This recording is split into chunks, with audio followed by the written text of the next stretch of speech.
Në Kosovë, Albin Kurti fitoi për të tretën herë radhazi zgjedhjet e përgjithshme. A keni ju ndonjë koment dhe mendoni se u penalizua opozita e Kosovës PDK kryesisht, pasi u ofroi si model qeverisje qytetarëve të Kosovës modelin Rama? Nuk e kam ndjekur me aq vëmendje fushatën zgjedhore, por kam ndjekur me admirim zhvillimin e zgjedhjeve dhe natyrisht kam përgëzuar fituesin e këtyre zgjedhjeve zotin Kurti dhe qytetarët e Kosovës dhe forcat politike të cilat u angazhuar në një proces zgjedhor dinjitos të qytetëruar që bën krenar çdo shqiptar dhe që Shqipëria nuk e ka. Ndaj dhe duke mos marrë përsipër të komentoj rezultate konkrete të forcave politike të tjera politike, uroj që Shqipëria 1 minutë më parë të zhvillojë zgjedhje si Kosova.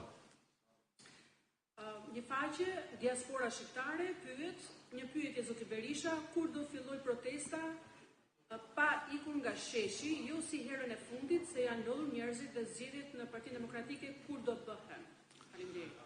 Protesta e vazhdueshme do filloj pa asnjë diskutim dhe është rruga e vetme për t'u ndarë me këtë regjim. Por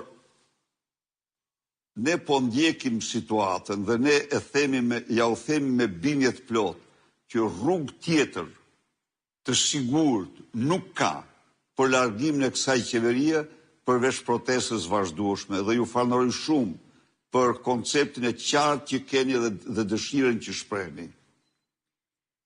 Tan Kaziu, zoti Berisha, arrestimi i Nicolas Maduros dhe fakti që mediat të mëdha amerikane e kanë etiketuar Edi Ramën si Ramaduro i Europës në vitin 2025, a është sipas jush një sinjal i qartë se lufta e Shtetit Bashkuar të Amerikës kundër narko-shteteve e intensifikuar në administratën e presidentit Trump do të ketë pasoja direkte edhe për regjimin e Edi Ramës në Shqipëri?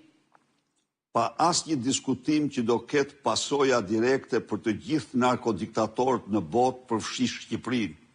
Por kjo kërkon mbi të gjitha për të pas efektin e plot që shqiptarët të ngrihen kundër narkodiktatorit të tyre, të ngrenë zërin fuqishëm dhe i kam bindjen më të madhe se mbështetja ndërkombëtare do të jetë e plot për opozitën shqiptare.